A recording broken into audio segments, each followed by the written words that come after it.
I've been a freelance land surveyor for about 15 years. Most of my work is solo, remote stuff.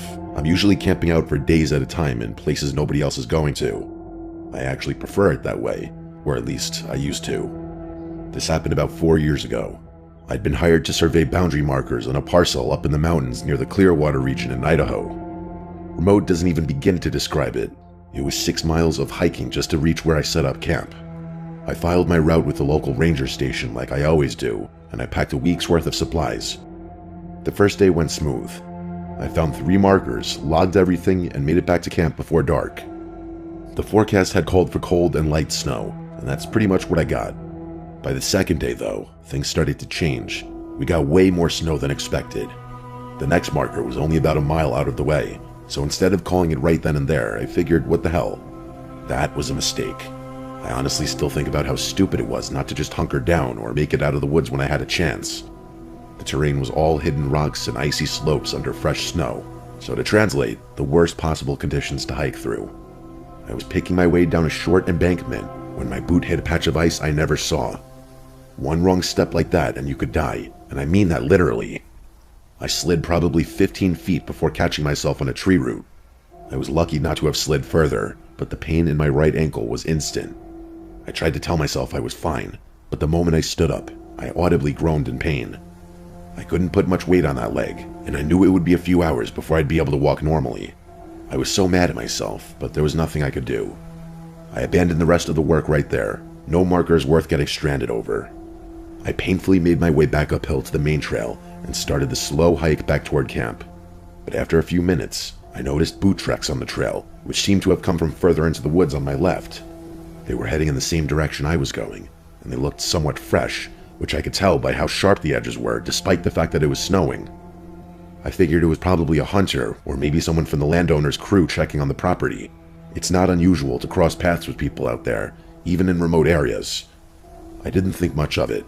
I just kept moving, trying to keep as much weight off my ankle as possible. As the light started fading, I began hearing sounds behind me. At first, I chalked it up to normal forest noises, but the more I listened, the more it sounded like footsteps. I kept turning around and looking over my shoulder, but I couldn't see anything. That part of the forest was pretty dense though, so if there were any animals stalking me or something, there's a good chance that I wouldn't have been able to see it anyway. I stopped walking and the sound stopped too. Not right away. There was a delay of maybe 1 or 2 seconds, but they stopped. I froze up and tried to listen for anything out of the ordinary, but there was nothing beyond the wind and snow. I started walking again, and this time the footsteps didn't resume, so I thought everything was good. But then a few minutes later, I heard those damn footsteps again. I kept turning around, but I couldn't see anything. It was especially freaky because I knew I wouldn't be able to run if there was a threat out there. That was the worst part. I would have loved to investigate or try to scare off whatever animal was stalking me, but I didn't have the mobility to do so I just kept moving. But then I heard something metallic off to my left. I don't really know how to describe it. It was this low sound, like something lightly hitting a fence post or a piece of equipment. It was freaky because there wasn't supposed to be anything but trees out there, so I had no idea what could be making a metallic sound of all things. The sounds must have distracted me, because it dawned on me that I hadn't been keeping track of those footprints I noticed earlier. I looked down and realized they were gone. I turned around frantically, but I couldn't see when they had branched off or if they had turned around or something.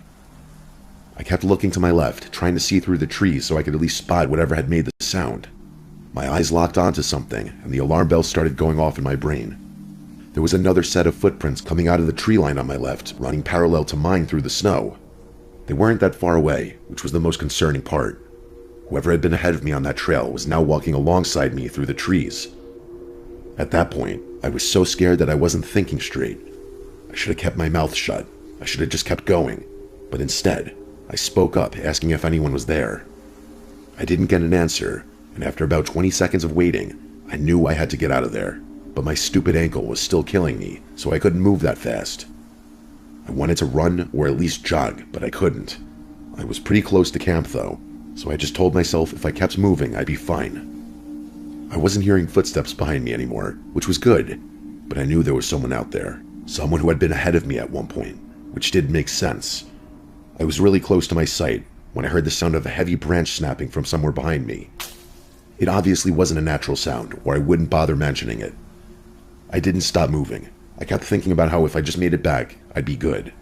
And eventually, I did reach my campsite. It was fully dark at that point, and only after getting inside my tent did I realize I wasn't any safer in there than I had been hobbling through the woods. I started packing immediately. My stupid foot made it so hard to move quickly, but I tried my best to rush. I'd say maybe 60% of how scared I was due to the fact that in a fight or a chase, I would be completely screwed without the ability to move properly. Before I finished packing, I heard the thing that I had been dreading the whole time: footsteps right outside the tent. I was so unbelievably scared at that point, and I started thinking about all the options. The footsteps weren't approaching my tent, but rather circling it. There was nothing I could do but wait for them to charge my tent. The sounds of them circling went on for what felt like 5 minutes before everything went quiet. I hadn't heard whoever was out there walk away, but I didn't care. I was leaving, person or not. I finished packing and took a really deep breath before unzipping my tent and stepping out into the snow. The moment I got outside, I looked into the trees and screamed. There was a guy standing in the tree line staring at me. He was really old and sickly, almost like he was dying. He looked disgusting. I stared back at him. I was fully expecting him to charge me, but he didn't. I put my hands up and said, "I don't want no trouble," and he didn't respond. I didn't know what to do. The staring contest lasted a few minutes before he said something I still think about. He said, "You're a lucky man," then turned and disappeared into the woods. The rest of that night is pretty blurry, partly because I was still in so much pain, and partly because of the encounter.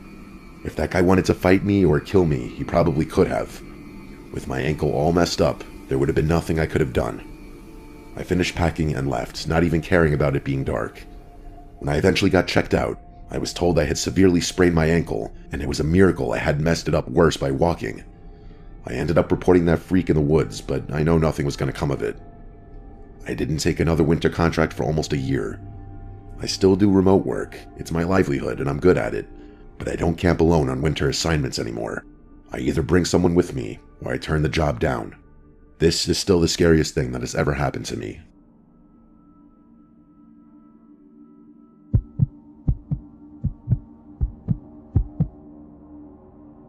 I've lived in Alaska most of my life. My family moved to Fairbanks when I was 6, and I never really left. I spent my summers working fish camps as a teenager, started guiding professionally in my early 20s, and that's basically been my life ever since. I'm 29 now. I work seasonally as a wilderness guide in northern Alaska, and I've been doing it long enough that I don't really get rattled much out there. I don't get lost, or I guess I should say I didn't think I could get lost, because what happened 3 years ago kind of forced me to reconsider that. My boyfriend at the time was Randy. He grew up in rural British Columbia and was basically the male version of me when it came to the outdoors. Actually, that's not really fair to him because he was probably more experienced than me in certain areas, like winter navigation specifically. We'd been together about 4 years, and most of our relationship revolved around trips that would make normal couples absolutely miserable. Week-long hunts and backcountry camping where you actually have to plan or you'll die. That sounds dramatic, but it's literally true up here. The plan was to snowmobile between 2 state-registered cabins about 60 miles apart. We'd spend a night at each and be back home in 4 days. We'd done the exact trip twice before, and it was always fine. The weather forecast looked good when we left, so we weren't worried at all. The first day was completely uneventful. We got to the second cabin by late afternoon, ate these freeze-dried meals that Randy swore tasted good but were honestly terrible, and then we played cards. It was a pretty relaxing evening. The next morning, I woke up and realized there was a genuine storm going on outside. It was basically a full-on blizzard that came out of nowhere, which was super surprising given the fact that there had been nothing indicating precipitation in the weather forecast. Randy and I decided to brave the storm, despite the fact that we had plenty of food and could have totally waited another day. We should have waited another day. I know that now. Things went south really quickly. The wind was almost worse than the snow. It was really hard to see much of anything, so Randy opted to take the lead. I was just following the path of his snowmobile, which was admittedly a lot easier than navigating the terrain in low visibility without anything in front of me, which is why I don't blame him for what happened. I don't really know how it happened, but 1 second Randy was just plodding along, and the next, his snowmobile was on top of him. I jumped off mine and ran over to him, but it was too late. His leg was bent in a way legs should not bend. Keep in mind, this was a guy who had once finished a 2-day trek on a sprained ankle and didn't even mention it until we were back at the truck. The first thing I tried was getting him on my snowmobile.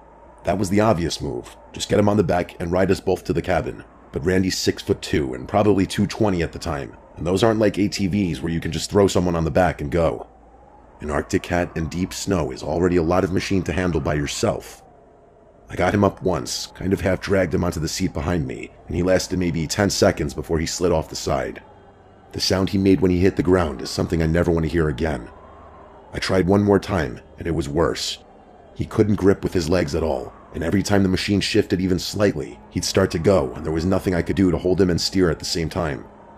After the second attempt, he told me to stop, and the way he said it, he wasn't asking, he was telling me. That's when we both kind of accepted what the actual plan was going to have to be.